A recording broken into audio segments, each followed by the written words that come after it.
Today, we are shifting the language on healing because you are not broken. We are not broken. And we are replacing that with growing and transforming. And we're also shifting the narrative on figuring out who you are. And in this conversation, we are highlighting what this journey here on Earth School really is about. And today I am joined by Kemina Fulwood, and she is a master of transformation, energy, alchemist, and creator of Body Flow Energetics and the Soul Flow Self Mastery Training Ground. And let me tell you, in this conversation, shifts are going to happen for you as they did for me. So let's dive in.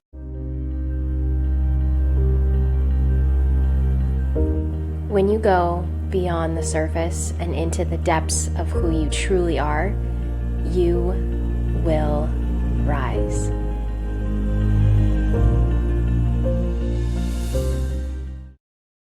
One of the things that I align with that you say is that we're on this journey of remembering who we are, not trying to like fix ourselves or maybe figure out who we are, but it really is this journey of remembering. And I'm curious, like, was there a certain moment in time for you when that kind of clicked for you and that approach to navigating this journey of life? That's a great question. I like it. Yeah, there was. And do you know what? I'd never thought about it till you just asked that question. So that's really interesting. Okay. You're thought provoking in your questions. Okay, so I had was working in the corporate field, and I was working high end, like big in advertising and high pressure, high greed, high turnover, all of that stuff. And everyone wanted everything tomorrow. It was, and lots of ego. That was probably the worst part. And it really was weighing down on me. And I was depressed. My body was in pain, and I was trying all the things to heal, and nothing was working. And then I moved cities to try and make things work. And then my housemate said to me one day, "You've got to go to the Mind Body Spirit Festival." And I was like, "Oh, okay, yeah, all right, I'll go." And the next day she said to me, "Did you go?" And I went, "No, I didn't." And she said, "You've got to go." And I went, okay, I'll go to the Mind Body Spirit Festival. And so, it's that festival where all the healing modalities and crystals and tarot readers and all that sort of thing are. Mm-hmm. And so I went and I saw this kinesiology stand, and I had this thought in my head. I've always wanted to try kinesiology. And then I went, wait a second, I've actually never heard of it. And I was like, whoa, that was weird. So I went, so I was like, okay, there's something in there. I don't know what that means, but I've got to go try this. So I went and tried kinesiology. It was just this 20-minute session. So it's energy work, right? And gets into the innate, what's going on, your body talks to you. And I was like, wow, this is amazing. This really worked. And so I was like, okay, well, I'm going to, like, that, there was a school for it. And I'm like, I'm going to sign up. So I just, no interest in doing it as a job. I just like to learn. And so I signed up and I was doing the course. And that was where my remembering of who I am really got activated. It was, you can't just like wake up one day and remember. I mean, sometimes you get those dreams or whatever that happens, but it's through the learning of something or the reading of a book or you've got to take action to remember. It's kind of like that, I think. And so that's where it all really started to come into play. And I was like, oh, right, this is what I'm here to do. I would just listen to some of the things like, I remember once, I was talking to my teacher, this amazing guy. His name's Guy, by the way. And we were talking about ascended masters or something. And I said, oh, I'll never be ascended master. Who am I? I'm just little old me. There's no way. And he just said, you probably will be. Who would you say you are? It was just this, sometimes, when people say things, they stick. And you just like, what? That's not what I expected. I was like, and so it's those kind of moments that make you remember who you are, because technically we're all ascended masters. So we all have the wisdom, we all have the knowledge. It's just remembering it. So much. I had full body goosebumps knowing like where you were going to go in that moment, and also just that piece around when we like dive in, when we kind of follow that initial nudge that kind of doesn't really make sense in the moment, but for some reason there's some sort of like pull. There is something that's kind of calling us to lean in, and I feel like if we don't allow those moments to we get into our head about it and start to overthink it, and we just follow it and we trust, like you said, like that truly is where we start to put all these puzzle pieces together of remembering who we are and just also experiencing those moments where you might read something or you might be in conversation with someone and there's just something that lands so deeply. And I think like you just explain it so beautifully in the sense that these are all pieces to us remembering more of our truth. And the piece around that wisdom that we all innately have is something that, like, I feel like in the last 2 years has been the journey for me to remember is that, we don't have to give up our power and always seek outside of ourselves for the answers that we may already know and already have inside of us. And I think that's what's happened a lot, unfortunately, is just we've given up our trust in ourselves. We've given up our power to it's kind of like this dance I find. I'm curious your perspective and take on it, but the world of healing and personal development and all of that is so needed to for us to help us on this journey of remembering. But then when we lean so much on it and we rely on it, I feel like then there's this dance of us giving up our power and always kind of, well, I need to do this next. I need to go see this person. And yet forgetting that we actually have the wisdom inside of us. And I'm curious if you have like, any perspective or take on that. Yeah, so I would shorten that down to say allow yourself to be guided by inspiration, not motivation, right? When motivated, I've got to do this, I want that. And that's coming from a place of fear. And that's not our soul speaking to us. These little moments, that was my soul going, this is what you need to do. It kind of gave it to me in this really bizarre, obscure way of, I've always wanted to do this, but yet I hadn't done it. I didn't even know what it was. So that was my soul giving me some obscure moments. So it stood out to me as, okay, this is so weird. I have to do this thing. If it didn't make it so obscure, I might not have done it. And so, yeah, I think that's our soul. It's our soul guiding us to what we need to do. Those little moments of inspiration, those whispers, that's what you need to listen to. Try and let go of the motivation of, I want this. That's just, it's fear. It doesn't It's work.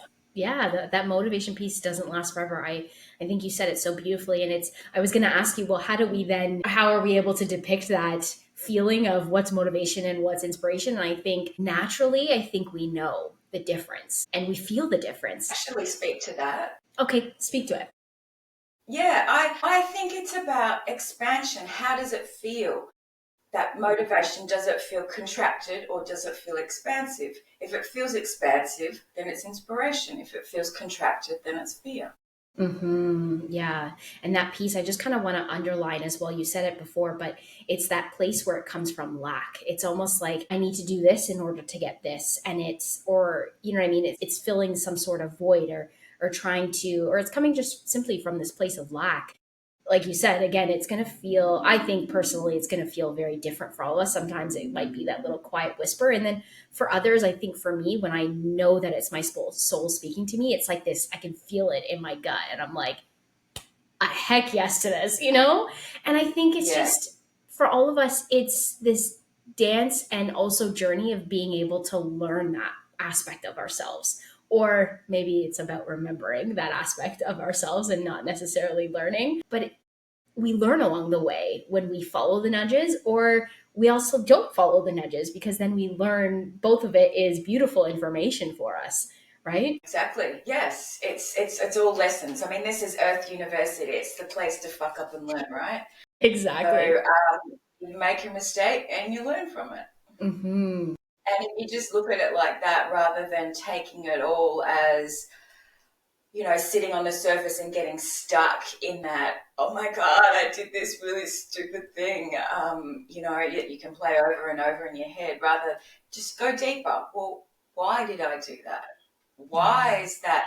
Why did I get activated, triggered in order to behave in this bizarre way? It's like, and then so you have those moments of that's not me, but then you have those moments of those where your soul speaks to you and you're like, that is so me. And they feel, like you said, so very different. Yeah, amen to that. I agree. They truly feel very different in our body. And I'm curious, one thing that I was curious about too is this piece around like growing and healing and kind of like the difference and what's your take on the difference between the two? And I'm just gonna leave it at that. Okay, all right. So I don't actually like the word healing Oh, because we're not broken. We don't need to heal. But yet, having said that, that's a little catchphrase in the New Age community. And it's just a little bit off, if you ask me, yeah. because we do need to transform and grow and expand. But what's happened is there isn't something wrong with us. It's just there's something in the way. It's just there's a little filter blocking us that's from a past trauma, whether it's in this life or a past life. And that so we have a stress or a trauma that happens here. And if we don't resolve it and process it, which actually just means what do I need to know and learn from this? I don't need to play it over. I just need to gain that the wisdom of what I need to know and learn. And so if I don't do that, then I'm going to have another situation that's similar and another one till we've got this giant mountain. And so people are going at it with a tiny little pickaxe trying to pull down this mountain and wondering why they're not getting very far because they're trying to heal, and it's like they're going about it the wrong way. What you need to do is locate the original stress and trauma, and it's like a house of cards. You pull this one away and they all collapse. So Yeah. it's about knowing how to do it properly. And so I'm just removing those little veils in front of me, those blocks, the interference that's sitting in my system. I'm not trying to heal. I'm trying to expand and see things from a bigger perspective. Yeah. I'm going to try and articulate this because I feel like I've heard that before in the sense that I've had people say, I don't resonate with the word healing. And part of me is like, I agree. And I don't know what the alternative is. And I love, Transformation. yeah, I love the way that you explain it. And I love that it's, again, we are not broken. And I think I had this like beautiful realization even over the weekend is almost just like feeling like I've been on this journey. And I feel like a lot of people can relate to this, that it's kind of like, all right, we got to like unpack this and then we got to unpack this. And sometimes it can just come off and feel very heavy. And I think it's because it comes from this place of we're broken and we have to constantly be like fixing this part or piece of ourselves that keeps getting in the way. And I feel like this past weekend, I finally felt the difference, or maybe kind of the frustration of just, I am so sick of seeing myself as broken or seeing myself from this lens in which I finally was able to see that I'm not. And it was just this like beautiful, I'm not really able to even articulate. I think it's kind of still percolating a little bit, but just this frustration of just feeling like it's always about like this like deep, intense work, which I think there's a place for that. But again, it's when it comes from this place of I'm broken and I have to fix this part of this and I have to like change this because it's not serving me. And it's like being able to just see this other side of, again, the language even of itself just feels different. When we say healing, it kind of feels a little like contracting. And yet when we say we're growing or we're transforming, it's expansive and it feels very different. So yeah, I don't know if I can even articulate that accurately quite yet, but I just felt the frustration of just like I'm sick and tired of feeling like I'm broken because I'm not. Actually, again, this is one of those big issues I see in the healing community is that people are on this constant loop of healing, healing, Yeah. healing, and they never get out of it. That doesn't make sense to me. Yeah, What exactly. is that what I came here to do, just to feel like a piece of shit constantly? Yeah. No, I don't think so. That makes, it's totally illogical, and it doesn't resonate with what I believe I'm about. I came here to have fun. I did come here to grow. I came here to do those two things. And both of those are really important. If I'm constantly in a healing loop, I'm always looking backwards. And that doesn't sit with my view of happiness is about being present. It's a very contradictory view. What if I'm constantly on a healing loop? I'm just like, I don't want to be here and do that. And so no Exactly. wonder so many people are having that feeling like, can I go yet? Can I go yet? Yeah. Is my Yeah. time up? I'm over this. Yeah. Right? It's no, it's because you need to look forward. You need to be present. Because if you're constantly looking at the past, guess what happens? Whatever you focus on, you create, that becomes bigger and bigger and bigger, and you attract more of that. So you have to be present. You have to start. Don't get me wrong. There is a point. Like if you're in serious pain and you're down a deep dark hole, you need to look at some stuff. That's really critical to get yourself out of it, right? To move through the hole. But at some point you have to stop doing that and start moving forward and start Hmm. really being in the moment. So there. Yeah. I think you helped me remember this piece and all of that too is it was just this moment of just like, all right, enough of this and it's time to live. It is time to experience the joy. Not that I haven't, but I feel like just constantly thinking about, for me, I guess what really came up was just like a lot of father daughter relationship stuff and just seeing how it was playing out. And again, in ways, being stuck in this loop of this story and finally being able to break free from that story and now being in a place of just it's time to live. And I think that's the part that we kind of forget is that present moment. It's with all the beautiful work that you are doing, right? Like all the transformation and all the growth that you're experiencing in your life, at what point do we just simply stay in the present moment and just enjoy and live and and get to experience that?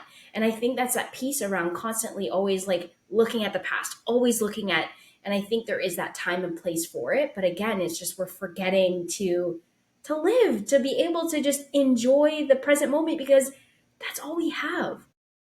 Yes, we. Isn't this place amazing? Earth is amazing. Human beings are amazing. We fall down, we get back up again. We create art, we create science. Those beautiful flowers. We forget the beauty and the awe of the human experience. It's a really beautiful thing. And if I'm stuck looking at all the horrible things, I'm not seeing the beauty. Yeah, it's like when the way that I think about it So is kind of like you're on a walk and you're just always looking at the ground, and it's like it's finally time to look up and look at everything else around you.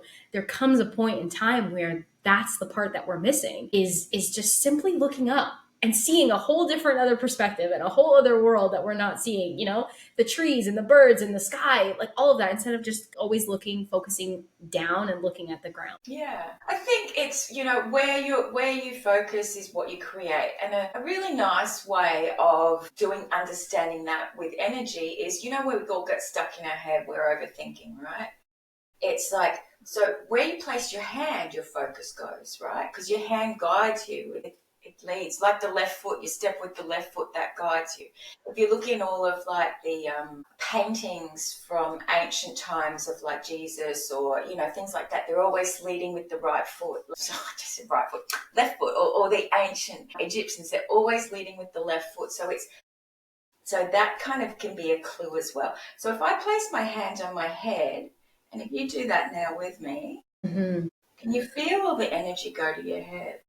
Hmm. And then if I place my hand on my heart, I can feel all the energy go to my heart. right? So if I'm stuck in my head, do I just place my hand on my heart and I change my thoughts? So powerful. Tiniest. So simple. So simple, exactly. So simple. And I think sometimes we just overcomplicate it. And I get it. We're human. We overcomplicate things. And that simple piece, there's someone who comes to mind that is a client that I've worked with, and that is one thing that she's always doing is she's always chest on her, like hand on her heart, and it's truly something that just allows us to come back into our body and kind of be able to bring this energy down to our body instead of all the fogginess that we experience when we're in this loop and in our head and just overthinking and overthinking. Absolutely.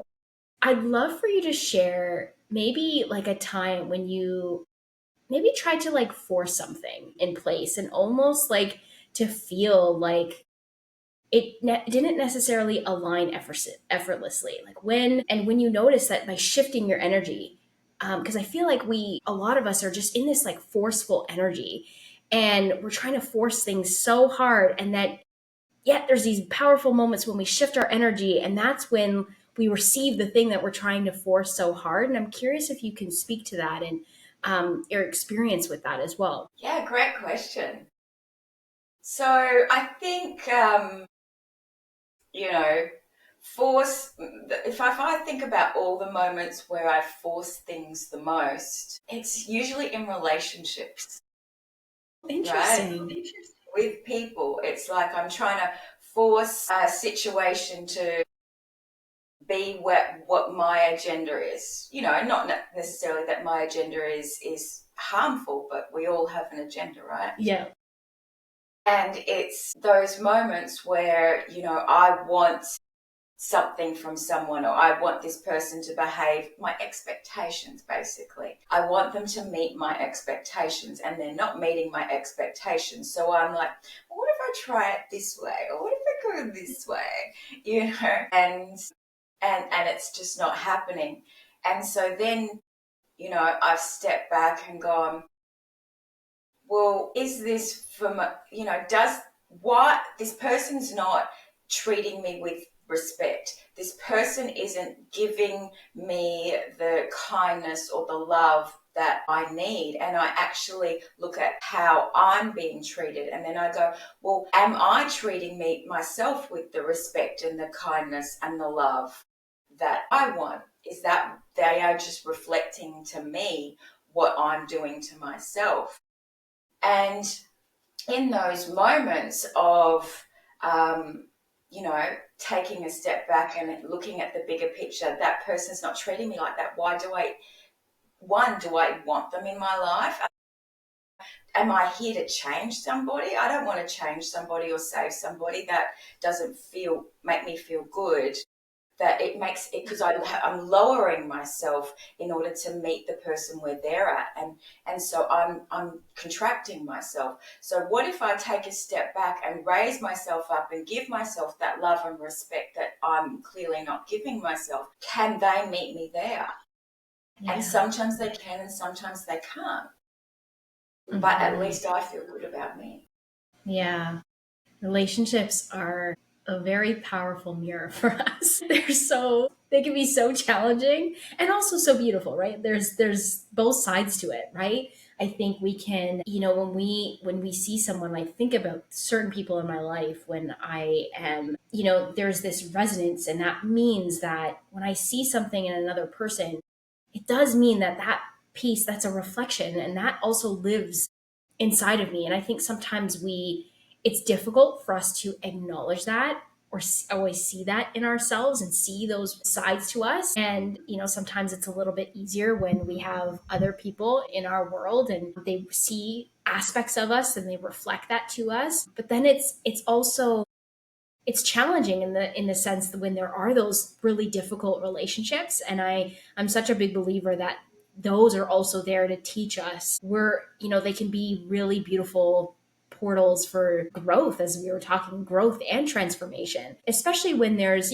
people in your life that maybe you can't necessarily just like cut off, or maybe you don't want to cut off. Maybe it's family, and although it's difficult and challenging, you still want these people in your life. And yeah, it can be challenging to, or confronting even, to have these moments and when it's being mirrored to us. And I'm curious, like, how have you navigated, I guess, the confronting side of relationships when there is that? I think curiosity such a has been such a navigator for me in my growth journey and my transformation journey. I'm always curious, staying curious, and I'm curious what's it been like for you, and how do you navigate maybe those challenging triggers and that happen? I really love the word that you use, the word curious, because um, when people are feeling really crap, then they're not feeling positive. You can't just go, well, be positive, be in a loving space. It's like you can't just do that. I can't just magically just suddenly be Yeah. something else. Light switch. Yeah. And I mean, there are moments if you do the proper inner work, it can happen in a second. But if I'm feeling in a really deep place, I can't just be feeling great. And it's curiosity that gets you through that. You start getting curious about the world, and then you start seeing, you're being more in the present. You start seeing the beauty. It pulls you out of the lens of darkness and into the seeing it in a more balanced light, a more dualistic light. I see these dark bits, but I also see the light as well. And but coming back to your question around how do I navigate the tricky moments in relationships is, well, I mean, I'm always asking myself, I know everything has a gift in it. So I'm like, well, what, and that's a challenging word for some people, is like, my somebody just died. There's a gift in this. Like, well, Yeah. what do you see? It's like, no, there is something to learn and grow from this moment. Like, someone might have lost a child, and then they start opening up a charity in relation to whatever that is. That's the gift. And Yeah. obviously, that not all, you know, traumatic moments have something so huge, but there is always a gift. And so I just ask myself, what is the gift in this moment? What do I need to know and learn? You know, um, what what what's my blind spot? What am I not seeing? So I ask myself those big questions, and then that guides me through to where I need to be. What is it Yeah. I don't know?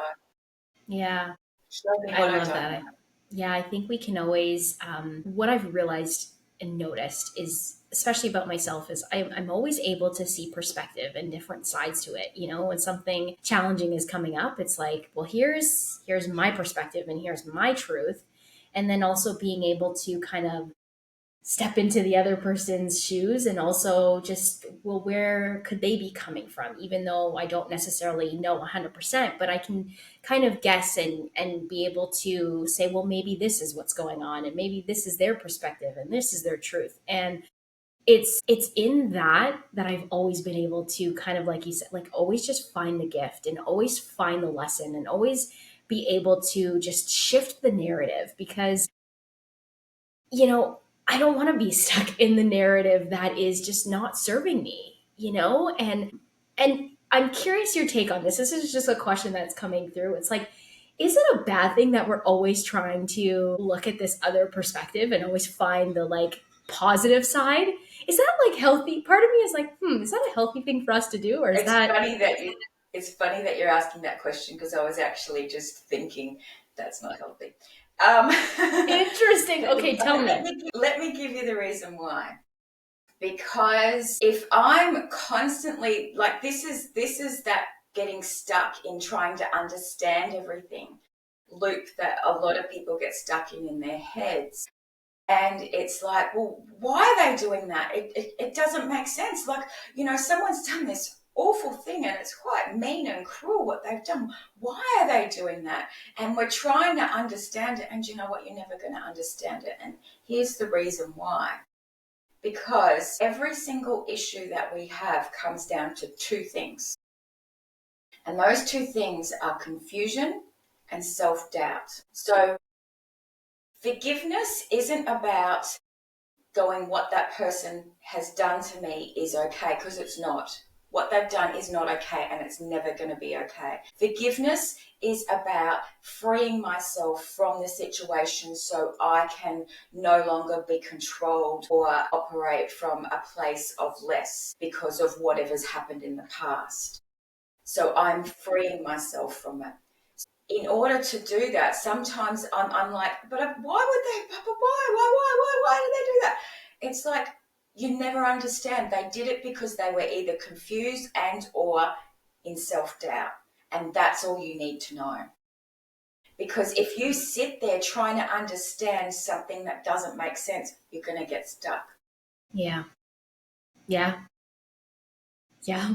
I think I'm marinating in everything that you're saying because I'm, yeah, just sitting with a very interesting, very new realization again with my relationship with my dad. And I think for a long time, it was just trying to understand and trying to make sense of things. And in a way, I think sometimes there's been a lot of forgiveness in my journey, but at the same time, I notice where it's caused me to get stuck and still repeating this narrative. And just finally getting to a place where, like you said, like just not needing to understand. And also, I think also just a realization finally that it never was about me. Anything that has happened really never was about me. And that's the hard part too, is that, in relationships, sometimes it's, what did I do wrong? And I think we get stuck in that loop of what did I do wrong? What could I have done differently? What could I have done better?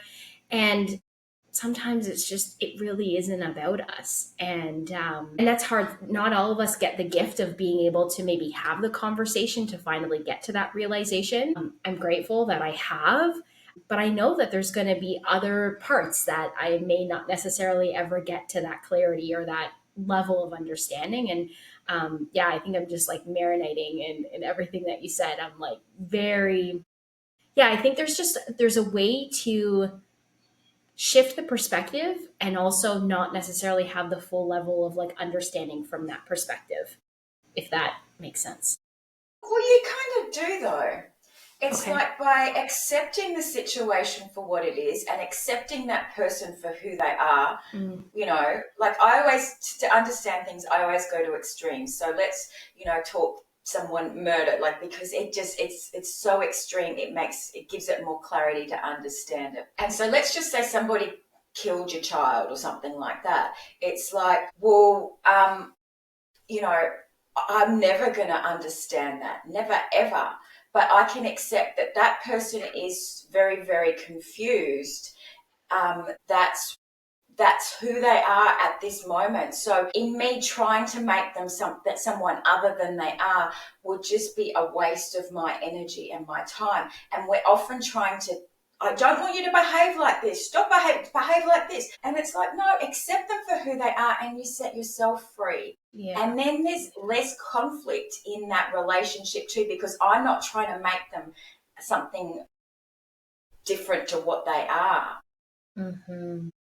So there's all of that, and it's just really just that acceptance of giving yourself a space from the situation to then have more clarity. Once I've had these moments of acceptance and forgiveness, then you'll find maybe 6 months, a year down the track, this it will just land, and you'll go. But it takes time. You've got to have that acceptance piece and then give it space where you just don't think about it. And then when you're in a more relaxed place in your life, it just lands and you go, okay, I've got the clarity. I get it now. Yeah.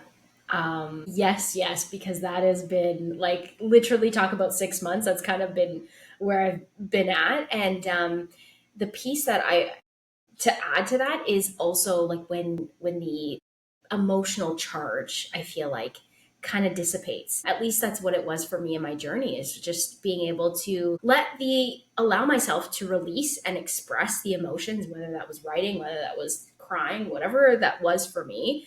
And just allowing ourselves to like move through the emotion of thing, not avoid the emotion, but move through the emotion.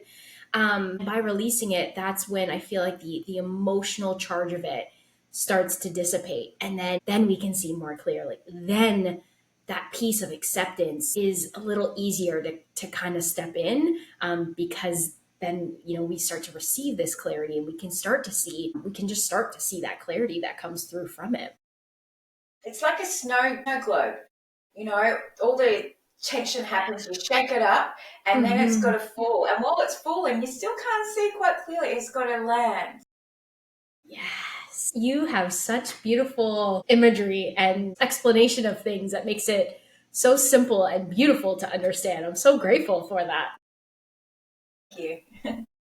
Oh my goodness, so beautiful. I'm so grateful. And I'd love for you to just anything that is kind of on your heart based on just our conversation. I feel like it just like time went by so fast, but if there's any other layers to this that maybe I didn't ask and maybe that is on your heart to share. It's really just all about simplicity. Humans are great overcomplicators, and there's many reasons for that. We've been confused. People want us to be in fear because we're easier to control when we're in fear. So that's part of the puzzle. We've had so many lifetimes playing all the different roles. We might have been the farmer, we might have been the priest, we might have been the judge, we might have been the teacher. We've played all the roles, and some of those roles weren't nice roles, and that's hard to sit with, that I've not been a nice person, and somewhere deep down we know that we don't like ourselves, and we're like, why don't I like myself? Because I have been an awful person in some lifetime, or maybe many. So it's, we have, it's this knowing of who we are that really needs to come to the surface. I'm not all of these roles. Who am I really? It's, letting go of all these roles to just be, and in its simplicity. So that allows us to release all of the complication and just allow yourself to be the simplistic version of yourself, because that's who you really are. And, be a human being, not a doing. I love that so much. Releasing, all these labels that we put on ourselves that we identify with, and just allowing ourselves to ask the question or get curious about who am I outside of all these pieces, right? Outside of being a mother, being a business owner, an entrepreneur, who am I outside of all these different pieces? Thank you for listening. Make sure to leave a review and continue the conversation with me over on social media. And we'll see you in the next episode.